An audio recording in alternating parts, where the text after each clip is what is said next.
Hello and welcome back to my channel, and thanks for rejoining me with my Holmes Basic Dungeons and Dragons campaign. From the last episode, we'd made some quite significant discoveries. With the help of our elf Farah, she really made some quite dramatic interventions in that episode.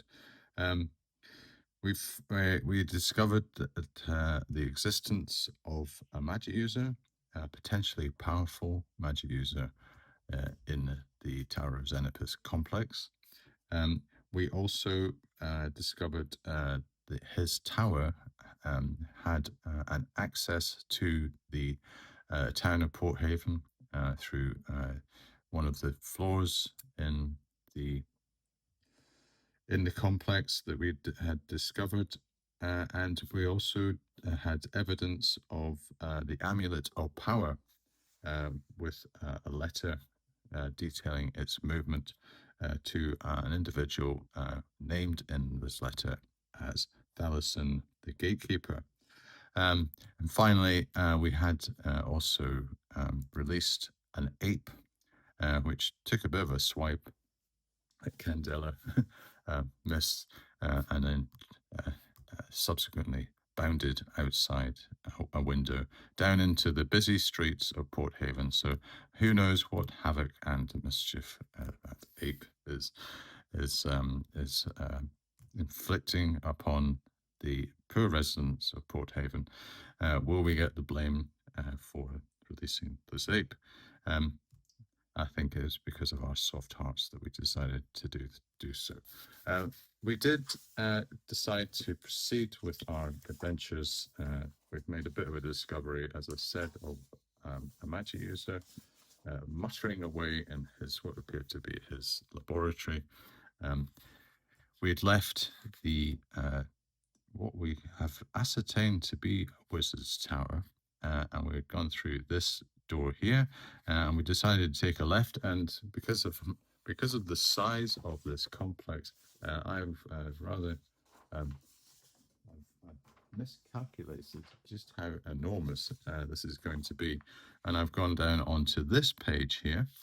So what I'm going to do is I'm going to employ another sheet of paper, which is of a similar size, and I'm going to use that in a kind of cobbled together fashion to bring it together.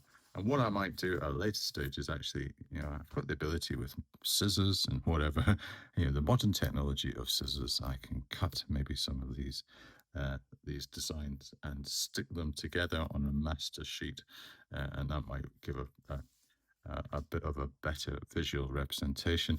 But for the time being, let's just say that I'm just going to go with this. So we do reach this door here. We are at the position where what are we going to do? Are we going to try to force the door and get through? We've got our little marching order already. So I've got my pawns here. We will have them just in this formation. We'll have Farah ready with her bow, and the two main characters, more martial type characters at the front. They're going to do the pushing. So we've got Webran with the red dice and Argenta with white dice. Let's see if they can force this door and get through. So Argenta, yes, I think she was pushing open doors last time too. So she's really showing up Webran, who's having to kind of grit his teeth a bit. But Argenta's showing what a leader she can be. We do open this door, and the dungeon master says, right, in front of you, you see a room. And this room is, I'm going to have a bit of difficulty drawing because I'm going to have to do it on a couple of sheets of paper. But if you just bear with me, dear adventurers, I shall try my best. So let's just put that sideways here.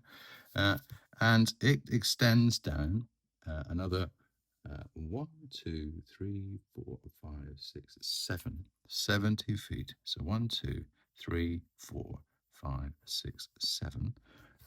It is 50 foot wide. So that's 3, 4, 5. And it goes back up. And we say, "We're with you, Dungeon Master. I think you maybe your scale's slightly different. You know, I thought this was about a half a centimeter, but 1, 2, 3, 4, 5. So yeah, it's just not working this very well. But bear with me. All shall be revealed." And it goes up a further 1 here.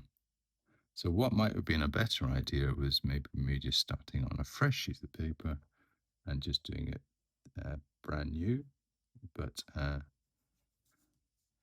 let us persevere with this.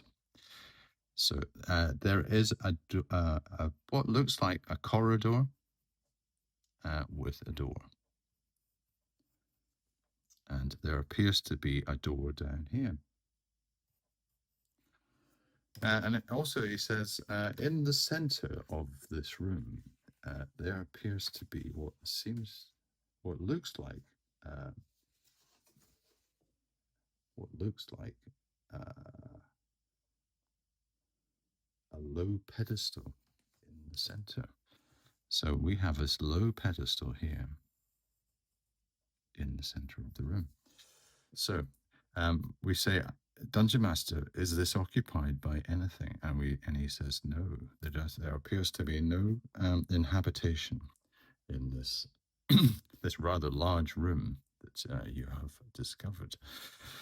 So we say, well, let us employ our usual mapping order of battle and proceed henceforth and try to map this location. Sorry, I had to find my time reckoner. I have found it now under a heap of other role-playing paraphernalia.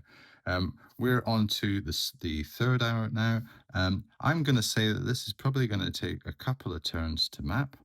So let's just get on to our third hour, and we'll say we take a couple of turns to map this room. I'm just going to go with this convention. I think I've struck it with some of my other role-playing games in the similar mold, like BX, D&D. And also, I'm playing basic fantasy as well. And just go with, if it's a large room, maybe say it takes 2 turns. If it's a smaller room, it's going to take 1. I think when you actually come to map, if you think about it, if you're coming to map rooms, you're not really going over with microscopic detail every kind of bit of floor and whatever.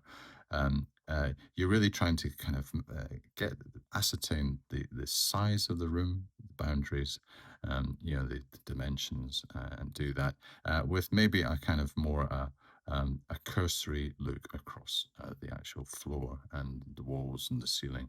Whereas if you're going up a corridor, you're probably doing quite a meticulous search as you progress.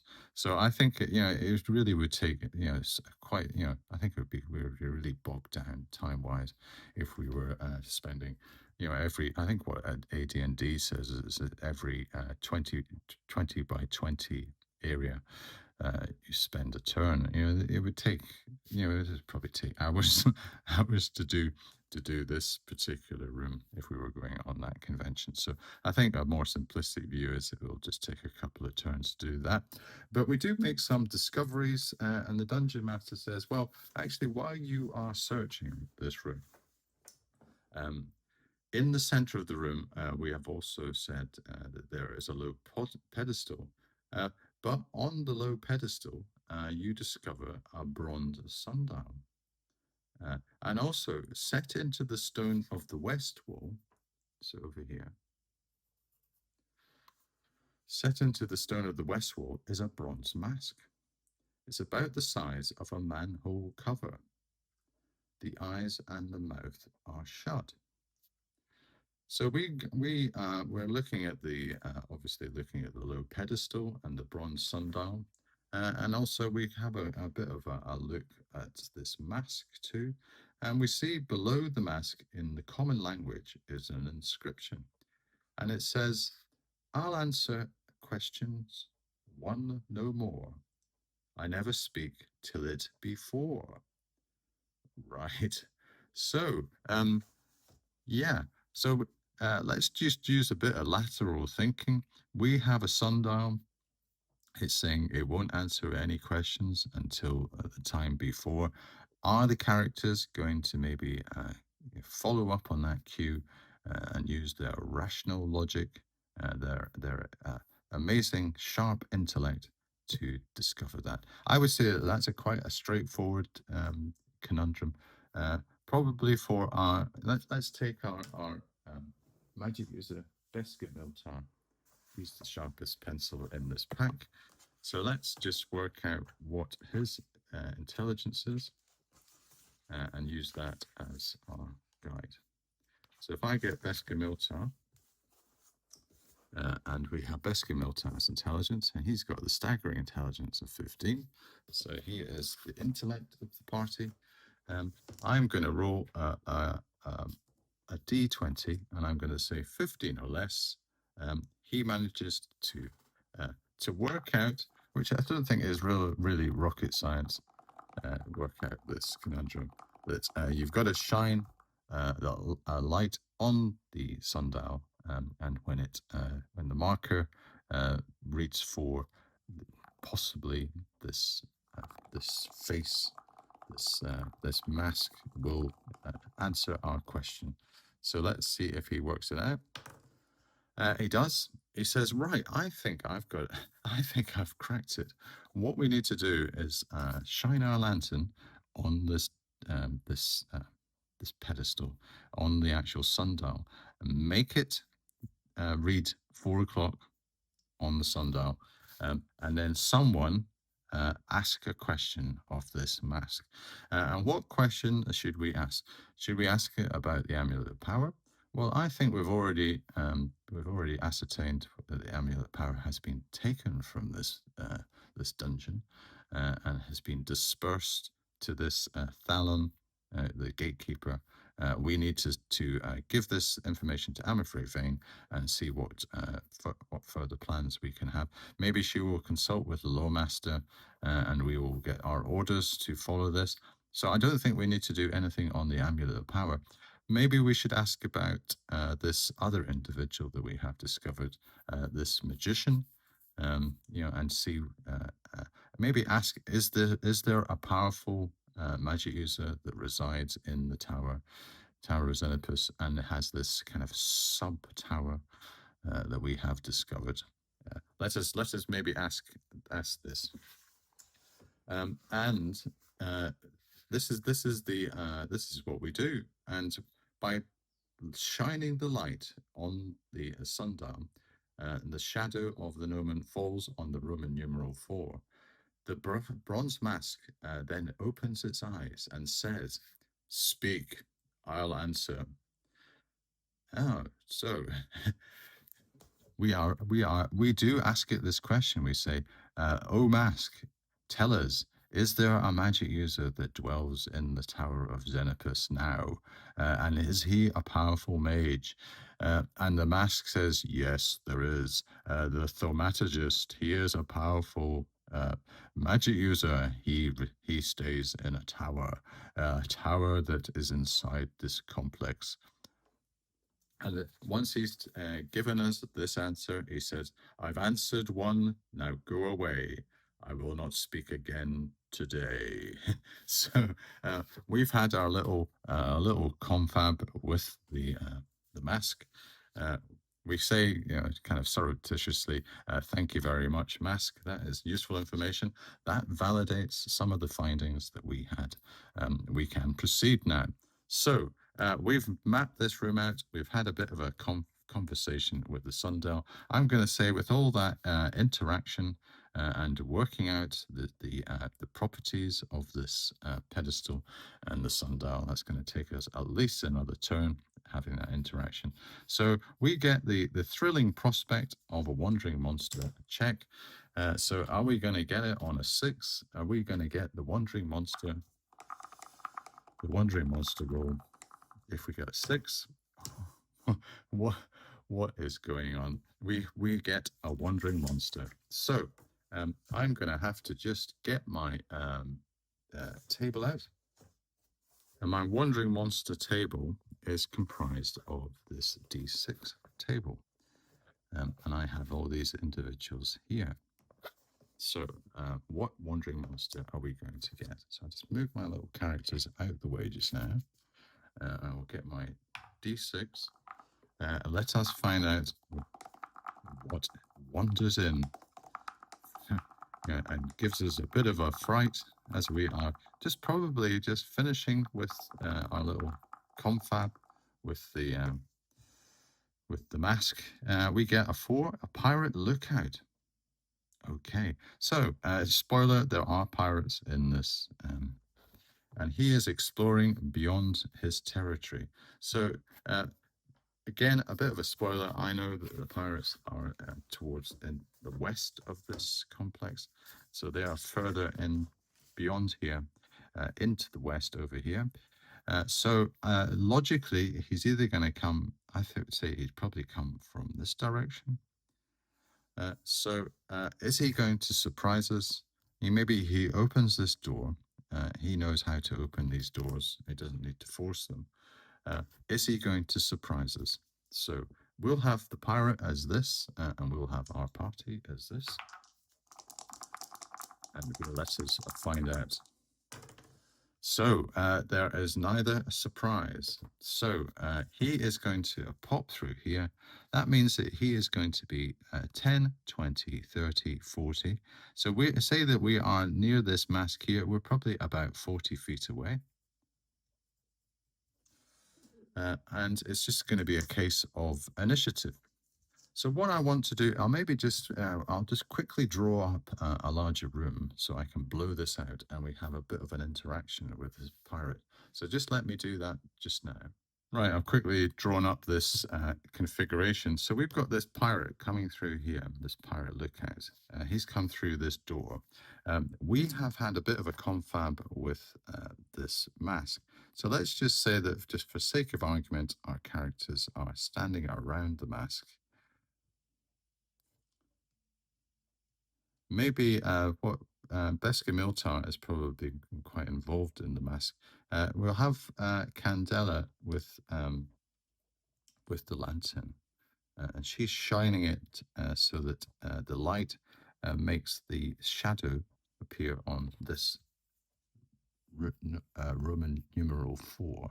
So basically, got this shadow here, and she's doing the lantern in such a way that the shadow falls on that. So she's in that position there. And we've got maybe Fira here. And Argenta and Beska Miltar, they are doing the kind of major liaison with the mask. So we've got this pirate. He's come through the door. He's quite startled, as is the party. Let's roll his dexterity and find out how fast he is, how nimble he is, because that will be important when it comes to the order of events. So yes, he's quite nimble. He's 13. So let us see if there's any other character that is close. And we've got Beska Miltar is 9, Webrand's 8, Candela's 10, Argenta's 9, and Fira is 9. So he's quite much bit better than any of our characters. So what I'm going to say is because he really has a kind of the jump on us, what he can do is he could really just do what a lot of characters do when they see overwhelming odds in front of them. They decide to jump back through the door and try to force it shut, and he just tries to skedaddle off. But potentially what he has done is he has alerted any other pirates in this complex to our characters. And what do our characters do? Are they going to pursue? Are they going to try to follow him? Well, I would say that maybe what they want to do is try to head him off. So that's maybe what we could do. And we can maybe head down towards this door, try to run after him as a group, open the door. The dungeon master says, okay, so you're going to take this type of approach. And we say, yeah, I don't think we have a choice. We're going to have to try to stop this individual from alerting any of his potential compatriots. We're assuming that he looks like a jaunty type. Maybe he is some form of pirate or something, or smuggler or something. We're not quite sure. Um, Help us out here, Dungeon Master.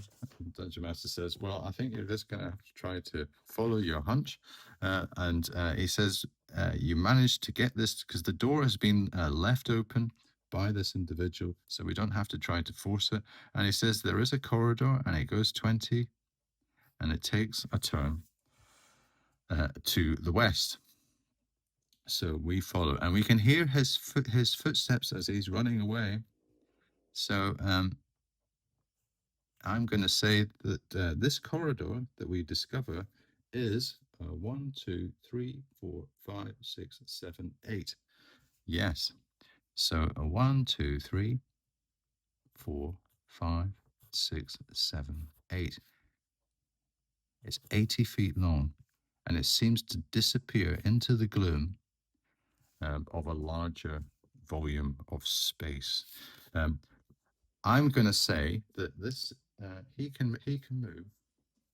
If he is basically like a bit of a buccaneer, or I think under men, we do have, he'll probably move like a berserker or a bandit. So let's say he moves at a bandit speed. So he goes 120 feet per turn. So in combat, I'm going to say that if we divide that by 3, he can move 40 feet. So we've maybe run up here. We've taken about 40 feet to get here. He's moved another 40 feet. So he's moved 1, 2, 3, 4. So he's here when we get to this point here. We move down here through another 20. So let's say he moves another 20 up here. So he's skedaddling down here, trying to run. We're doing the same as well. I would say that Farah has a chance of firing her bow. And our rate of fire with her bow is, I think it is rate of fire. Let's go our rate of fire. I meant to check this before because I was just thinking about rate of fire in, and I think it's only got a rate of fire of 1. Yeah. So her short bow, and it's 0 to 50 feet. So she'll get a +1. So say she gets a +1 and she's got 1 shot. She needs, and I'm going to say that he's got armor class 7. So it gets armor class 7 with a +1. Armor class 7 +1. She needs an 11 or more to hit. So let's see how Farah gets on with her bow shot. Yes, she manages to hit him. He's got 1 to 8 points of. So he's only got 3. So she can use a d6 of hit points. So she slays him. She manages to get him as he's running. So she stops him in his tracks. We have also discovered a passage as well. So she has, we've managed to intercept and stop this interloper from maybe highlighting our presence in this complex. And we go, well done, Farah. You have done it again with your amazing bow skills. We have managed to intercept him before he got away and, inflicted his mischief upon us. Who knows who he could have alerted. So what we're going to do is maybe just go up and search this body and see what's going on. Also, we've got to be a bit careful because there could potentially be traps and whatever, and we've got to maybe approach at exploration speed. So we'll get our time thing out again, and we can do 120 feet exploration. So that's going to take 1, 2, 3, 4, 5, 6 to get up there. So that's like half a turn. We search his body, and I think from I was going to say that he maybe has about 1d6 gold pieces on his body. So we get 6. So we get 6 gold pieces. I'll make a little note of that on my post-it note. So we've got the pirate scout.